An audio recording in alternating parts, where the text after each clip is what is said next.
வணக்கம். இது அஞ்சரை பெட்டியின் மூலிகை விருந்து பகுதி. இந்த பகுதியில் இன்னைக்கு நம்ம பார்க்க போறது வாழைத்தண்டு நீர் சாம்பார். இந்த வாழைத்தண்டு நீர் சாம்பார் செய்ய தேவையான பொருட்கள் என்னன்னு பார்க்கலாம். வாழைத்தண்டு, மிளகாய் பொடி, தனியா பொடி, வேக வைத்த பாசிப்பருப்பு, கருவேப்பிலை, கடுகு, வெங்காயம், தக்காளி, சீரகம், மிளகாய், பெருங்காயம், புளிக்கரைசல், உப்பு, எண்ணெய். இவ்வளவுதான் இதுக்கு தேவையான பொருட்கள். இப்போ நம்ம எப்படி செய்யறதுன்னு பார்க்கலாம். முதல்ல அடுப்பை பற்ற வச்சுக்கலாம். அடுப்பை பற்ற வச்சுட்டு வாழைத்தண்டு, இந்த வாழைத்தண்டு வந்து நம்ம இது மாதிரி அரை வட்டமாக இது மாதிரி கட் பண்ணி தண்ணியில் போட்டு வச்சுக்கோங்க. அப்போ தான் கலர் மாறாமல் இருக்கும்.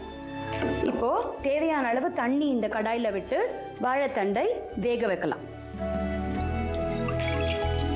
கொஞ்சமாக தண்ணி விட்டு இந்த வாழைத்தண்டுகளை இந்த தண்ணியில் போட்டு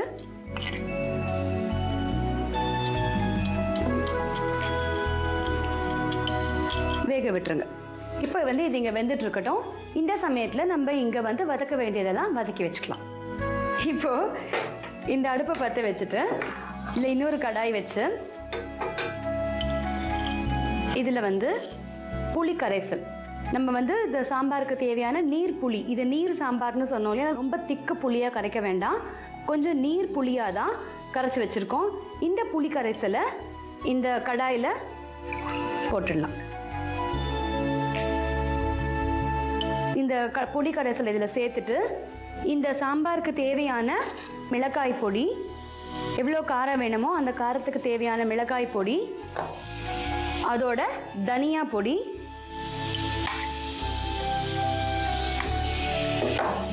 அதோட கொஞ்சம் உப்பு, இது மூணுத்தையும் சேர்த்து நல்லா இப்போ நம்ம மிளகாய் பொடி, தனியா பொடி, உப்பு, இந்த புளிக்கரைசலை சேர்த்தோம் இல்லையா, இதை நல்லா கலந்து கொதிக்க விட்டுடுங்க. இந்த புளிக்கரைசல் வந்து நல்ல புளியோட அந்த பச்சை வாசனை போகிற வரைக்கும் நல்லா கொதிக்கணும். அந்த நேரத்தில் இந்த வாழைத்தண்டும் இங்கே நல்லா வெந்துடும். அதுக்காக நம்ம கொஞ்ச நேரம் வெயிட் பண்ணலாம். இப்போ இந்த வாழைத்தண்டு பார்த்தீங்கன்னா நம்ம வெந்துருச்சான்னு செக் பண்ணலாம். பாருங்க, நல்லா வெந்துட்டு வருது. இப்படி கட் பண்ணால் கட் ஆகுது பாருங்க. அதனால வாழைத்தண்டு நல்லா வெந்துட்டு வருது. இந்த ஸ்டவ் ஆஃப் பண்ணிட்டு கொதிச்சுட்டு இருக்கிற இந்த புளி தண்ணியில் இந்த வாழைத்தண்டுகளை நம்ம சேர்த்துடலாம்.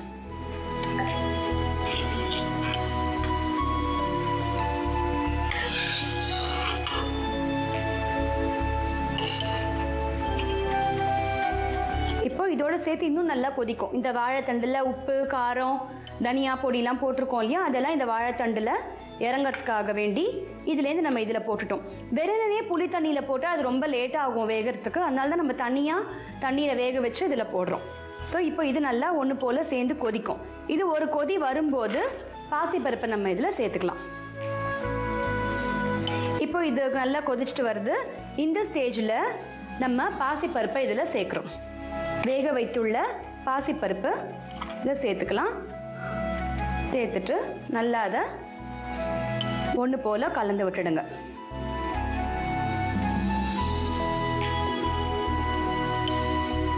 இப்போ இந்த பாசிப்பருப்பை சேர்த்ததால என்ன ஆகும்னாக்கா, இது நல்லா கொஞ்சம் திக்காகும். நம்ம இதுக்கு நீர் சாம்பார்னு சொல்லியிருக்கோம். திக்காக இருந்துச்சுன்னா நம்ம நார்மல் சாம்பார் ஆகிடும். அதனால் நம்ம இங்கே வாழைத்தண்டு வேக வச்ச தண்ணி அப்படியே இதில் இருக்குது பாருங்கள். இந்த தண்ணியை நான் மறுபடியும் இதில் கொட்டிடுறேன். அப்புறம் இது நல்லா கொதிக்கணும். இது இங்கே கொதிச்சுட்டு இருக்கும்போது நம்ம இதில் வதக்க வேண்டியது, தாளிக்க வேண்டியதுலாம் தாளித்து இதில் சேர்த்துக்கலாம். இப்போ இந்த கடாயை நான் வந்து சூடு பண்ணுறேன். இந்த கடாயை சூடு பண்ணி இதில் கொஞ்சம் எண்ணெய் விட்டு கடுகு, ஜீரகம், மிளகாய், வெங்காயம், தக்காளி, பெருங்காயம், கருவேப்பிலை இதெல்லாம் போட்டு நல்லா நம்ம வதக்கிட்டு இதில் கொட்டிட்டோம்னாக்கா நம்மளோட வாழைத்தண்டு நீர் சாம்பார் தயாராகிடும். இப்போ இந்த கடாய் ரெடியாக இருக்குது. இதில் நம்ம கொஞ்சம் எண்ணெய் விட்டுக்கலாம். எண்ணெய் சூடானதும் கடுகு சேர்த்துக்கலாம்.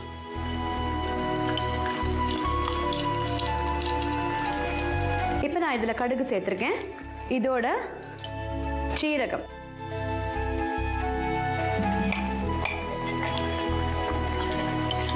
ஏற்கனவே நம்ம இதில் மிளகாய் பொடி சேர்த்துருக்கோம், அதனால ஒரே ஒரு மிளகாய் போடும். கருவேப்பிலை, பெருங்காயம் போட்டு நல்லா இதை வதக்கிக்கோங்க. கடுகு நல்லா பொரிஞ்சு சீரகமும் நல்லா பொரிஞ்ச உடனே வெங்காயத்தை சேர்த்துக்கலாம். இப்போ இந்த ஸ்டேஜில் நம்ம வெங்காயம் சேர்க்கிறோம்.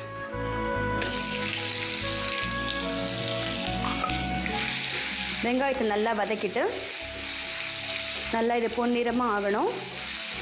இப்போ நீங்கள் அதுக்குள்ளே இந்த சாம்பார் பார்த்துக்கோங்க, ரொம்ப திக்காக ஆகிடக்கூடாது. இது ஓரளவுக்கு இது வந்து கொஞ்சம் நீர்த்தன்மை நீர் இதோடு இருக்கணும். இந்த வெங்காயம் நல்லா இங்கே வதங்கிட்டு வருது. இந்த ஸ்டேஜில் கொஞ்சமாக தக்காளி சேர்த்துக்கிறோம். கொஞ்சம் தக்காளி போகிறோம், ஏன்னா நம்ம புளி கரைசலில் தான் எல்லாமே செஞ்சுருக்கோம், அப்புறம் ரொம்ப புளிப்பாயிடும். கொஞ்சமாக தக்காளி சேர்த்து நல்லா இதை வதக்கணும்.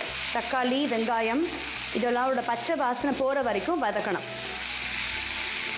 இப்போ பாருங்கள், இந்த வெங்காயம் தக்காளி நல்லா வதங்கியாச்சு.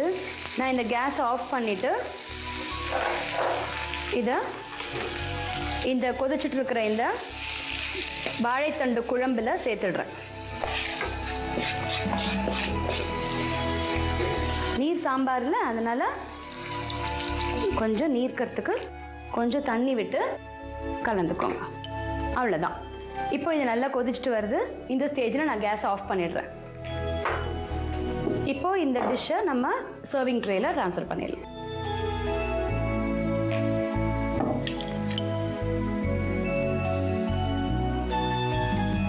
வாழைத்தண்டு நீர் சாம்பார் இந்த மூலிகை விருந்து பகுதியில் இன்னைக்கு தயாராக இருக்குது. இதை எப்படி செஞ்சோன்னு ஒரு சின்ன ரீகேப் பார்த்துடலாம். வாழைத்தண்டை தண்ணியில் போட்டு நல்லா வேக விட்டுடுங்க. கடாயில் புளிக்கரைசலை விட்டு அதில் காரப்பொடி, தனியா பொடி, உப்பு இது மூணுத்தையும் சேர்த்து நல்லா கொதிக்க விடுங்க. வாழைத்தண்டு வெந்த உடனே கொதிச்சுட்டு இருக்கிற புளி தண்ணியில் வாழைத்தண்டுகளையும் போட்டு நல்லா கொதிக்க விடுங்க. இதோட வேக வைத்துள்ள பாசிப்பருப்பையும் போட்டு வாழைத்தண்டு வேக வைத்த தண்ணியும் அதில் விட்டு நல்லா கொதிக்க விட்டுடுங்க. இது கொதிச்சுட்டு இருக்கும் போதே இன்னொரு கடாயில் எண்ணெய் விட்டு கடுகு, ஜீரகம், மிளகாய், கருவேப்பிலை, அதோட பெருங்காயம் இதெல்லாம் போட்டு நல்லா வதக்கிட்டு வெங்காயம், தக்காளி இதையும் போட்டு நல்லா வதக்கிட்டு கொதிச்சுட்டு இருக்கிற வாழைத்தண்டு குழம்புல அதை கொட்டி இன்னும் கொஞ்சம் நீர் சேர்த்து நீருக்கு பரிமாறுங்க. இந்த வகையில் தான் வாழைத்தண்டு நீர் சாம்பாரை நம்ம தயார் செஞ்சுருக்கோம்.